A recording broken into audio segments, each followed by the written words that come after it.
Can you hear that? It's a little staticky. You recognize this? It's my father-in-law's old tube radio, and it still works.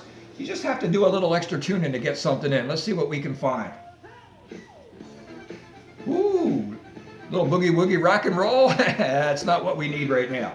Let's see what else we can find. Tune in. Hear a little music. That's not a good connection. A little staticky. Let's try one more.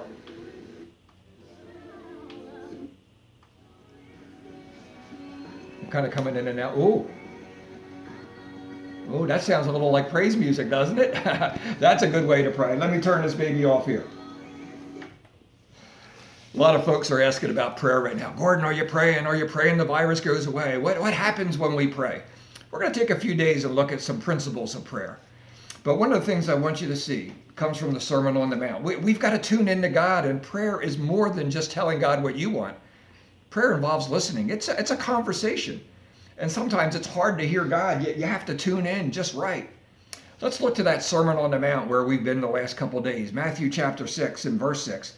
Jesus said this, when you pray, don't pray like those hypocrites. He was tough on those hypocrites, wasn't he? For they love to stand in the synagogues and on the street corners to be seen by men when they pray. But I tell you the truth, they've received their reward in full. But when you pray, you go into your room, close the door, get rid of the distractions, and pray to your Father who is in secret. Then your Father who sees in secret will reward you. There's a principle of getting rid of distractions, listening to right stuff.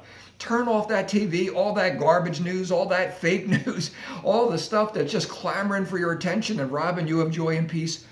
Tune in your heart. Go to a secret place in the quiet. Close that door and focus on God. Put those spiritual antennas up, and not just to talk, but to listen. That's today's Word from the Word. More tomorrow.